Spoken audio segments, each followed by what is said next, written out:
이 영상은 우리가 서로 다른 퇴비를 넣은 자루에서 감자를 키우는 올렸던 영상의 후속편입니다. 그리고 같은 자루들입니다. 감자 수확을 쏟아내고 무게를 재고 기록한 후 같은 퇴비로 자루를 다시 채우고 물을 충분히 주었습니다. 이제 리크를 심으려 합니다. 다양한 퇴비의 장기 효과를 보고 싶기 때문입니다. 그래서 우리는 4월부터 7월 중순까지 올해 상반기 동안 이 퇴비들이 어떻게 자금했는지 측정했습니다. 그리고 지금이 바로 같은 날입니다. 감자를 수확한 지 몇 시간이 지난 후입니다. 여전히 7월 18일입니다. 오후 3시입니다. 저는 이 감자들을 심으려 합니다. 그리고 이 감자들은 저렇게 7cm짜리 화분에서 자랐고, 처음에는 여러 개씩 심은 모듈에서 시작했습니다.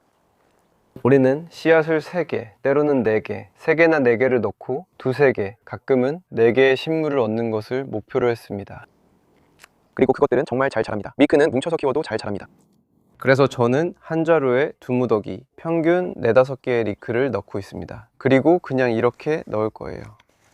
사실 손을 사용하는 게 더 쉽네요. 그래서 저는 이것들을 꽤 깊게 심고 싶어요. 그리고 이 자루, 여기 첫 번째 자루는 버섯 퇴비입니다. 확인하고 있어요. 네, 버섯이에요. 그리고 버섯 퇴비가 가장 크게 보이는 감자 식물을 키웠어요. 하지만 감자 개수는 평균 수준이었어요. 제 생각에는 이 부분은 영상 마지막에서 다시 확인하실 수 있어요. 버섯 퇴비에 영양분이 많이 남아있어 감자가 자라는 동안 충분히 활용되지 못한 것 같아요. 그건 토양이었어요. 집에서 만든 토양이었는데 실험에서 꽤 괜찮은 결과를 보여줬어요. 수확량은 적었지만 나름대로 괜찮았죠. 솔직히 말해서 기대했던 것보다 더 좋았어요. 그게 정말 흥미로운 부분이죠. 흙이 다르면 결과도 달라질 거예요. 그래서 여기서 중요한 건 토양이 좋다 나쁘다를 말하는 게 아니라 교차 검증을 해보는 거예요.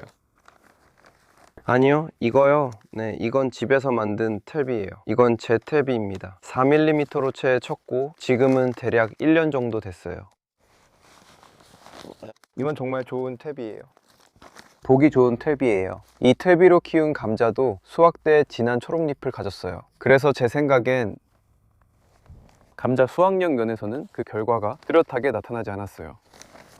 여기 제가 가지고 있는 것은 4mm채 로우 걸은 나무칩입니다. 그리고 반대로 여기 어딘가에 있는 이것처럼 이건 채로 거르지 않은 나무칩입니다. 그래서 우리는 2가지 다른 종류의 나무칩을 가지고 있습니다. 여기엔 몰튼 골드 화분 및 컨테이너용 배양토가 있습니다. 이 퇴비가 감자를 가장 많이 생산했습니다. 이게 가장 많은 미크를 생산하지는 않을 것 같다는 느낌이 듭니다. 왜냐하면 모든 분갈이용 퇴비처럼 빠르게 자라도록 만들어졌고 그 후에는 영양분이 다 떨어지는 것 같기 때문입니다. 이건 장기 재배용 퇴비가 아닙니다. 마지막으로 이건 1년 이상 된, 이제는 1년이 훨씬 넘은 겁니다. 정원 폐기물로 만든 퇴비, 즉 정원 폐기물입니다. 고온에서 퇴비화된 폐기물입니다. 아주 검습니다. 그리고 새까맣고 그렇게 생기가 넘치지는 않습니다. 우리가 이걸 감자를 위해 꺼냈을 때 대부분에는 지렁이가 많지 않았지만 나무 성분이 들어간 것들에는 지렁이가 꽤 많았고 그게 아주 눈에 띄었습니다. 그리고 실제로 버섯 퇴비에도 지렁이가 좀 있었습니다. 그래서 이 자루 안에 뭐가 들어있는지 더 알고 싶으시면 감자 영상을 꼭 확인해 보세요. 그리고 우리가 수확할 때도 더 많은 정보를 알 수 있을 거예요. 왜냐하면 다시 한번 그 안에 뭐가 있는지 자세히 살펴보고 수확한 리크도 볼 수 있을 테니까요. 9월쯤에 중간 영상을 올릴 수도 있습니다. 이제 제 주요 임무는 이것들에게 물을 주고 계속 잘 관리하는 것입니다. 그리고 늦가을쯤에 마지막 수확과 점검을 할 예정입니다. 그때 다시 뵙겠습니다. 지금은 10월 중순입니다. 이 리크를 여러 개씩 파종한 지 6개월이 되었고 감자를 수확한 바로 그날 이곳에 옮겨 심은 지 3개월이 되었습니다. 그 이후로 우리는 그냥 물만 주고 있었습니다. 최근에 점점 더 커지면서 물을 꽤 많이 주고 있습니다. 비료도 안 주고 아무것도 안 했어요. 그래서 여러분이 보시는 모든 성장은 이 여러 종류의 배양토와 한 자루의 흙에 들어있는 것들로만 이루어진 겁니다. 그리고 저는 이 부추들을 성장 정도에 따라 대략 줄을 세워서 차이를 보여드리려고 했어요. 첫 번째 자루는 존슨수 퇴비로 다소 큰 나무 조각들이 포함되어 있습니다. 이것은 몰튼 골드라는 화분용 배양토인데 분명히 이런 용도로 만들어진 것이 아닙니다.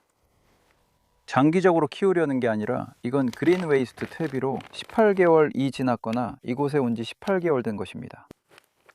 이것은 홈메이커의 흙입니다. 그리고 저 자루는 약 3년 된 나무를 채로 걸러낸 우드칩이 들어있는 자루입니다. 끝에서 하나 전 자루는 버섯 탭이고 맨 마지막 자루는 제가 직접 만든 탭입니다. 그리고 이제 아담이 이것들을 수확할 건데 그 방법은 모종삽을 사용하는 것입니다. 뿌리 주변을 잘라내고 뿌리 덩어리를 들어 올린 다음 다듬고 윗부분을 잘라냅니다. 이 잎들은 노란색이 많고 저는 위크 잎을 조금씩 제거해 왔어요. 원하면 키우는 동안 이렇게 잎을 조금씩 떼어내도 됩니다. 럭병을 조금 줄이기 위해서일 수도 있으니 저는 그런 부분을 떼어내고 있습니다. 그리고 이렇게 하면 대파가 더 보기 좋아집니다. 그래서 무슨 일이 일어나고 있는지 좀 더 잘 볼 수 있어요. 어쨌든 그는 대파를 다듬고 무게를 잰 다음 같은 순서로 여기다 펼쳐 놓을 거예요. 그리고 우리가 다시 와서 어떻게 됐는지 볼 겁니다. 자, 여기 있습니다. 수확이 끝났고 무게도 쟀습니다. 그리고 바깥쪽 잎을 어느 정도 다듬은 것도 볼 수 있죠. 여기 있는 모든 것은 먹을 수 있고 거의 그 순서대로입니다. 자루들은 모두 들어왔고 한 가지 예외만 있습니다. 수확 무게로 보면 가장 적게 수확된 것은 아주 나무 같은 퇴비에서 나온 50g이고 오래된 둔가리용 퇴비에서는 165g까지 올라갑니다. 그리고 나서 꽤 큰 폭으로 증가합니다. 이것은 18개월 된 녹색 폐기물로 370g입니다. 확인하실 수 있게 총합을 설명란에 적어두겠습니다. 290g은 흙에서 나왔습니다. 생각보다 많네요. 이곳 흙이 좋습니다. 채로 걸은 나무 퇴비에서는 310g이 나왔습니다. 그래서 이 모든 것들이 꽤 비슷한데 이 하나만 빼면 사실 큰 차이는 없습니다. 그리고 이제 두 개 더 큰 것이 있는데 버섯 퇴비에서는 425g, 집에서 만든 퇴비에서는 거의 반 킬로인 495g이 나왔습니다.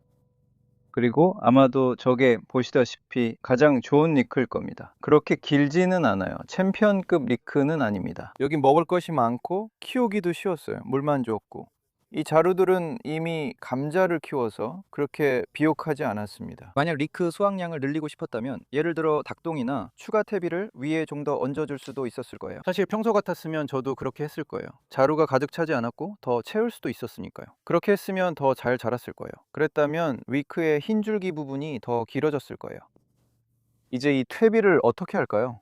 우리는 이걸 밭에 뿌릴 거예요. 이렇게 그냥 뿌리고 어떤 비료나 다른 것도 사용하지 않을 거예요. 제 생각에는 이 퇴비로도 여전히 식물을 더 키울 수는 있겠지만 수확이 아주 좋지는 않을 거예요. 그래서 이 퇴비를 밭에 사용할 겁니다. 그리고 만약 제가 이렇게 자루에 다시 재배하려고 한다면 이 같은 자루를 그대로 사용할 수 있습니다. 그리고 저는 그 안에 신선한 퇴비를 넣을 거예요. 예를 들어 직접 만든 퇴비나 원하는 퇴비를 사용할 수 있습니다. 자루 재배에 대해 간단히 살펴본 시간이 즐거우셨길 바랍니다.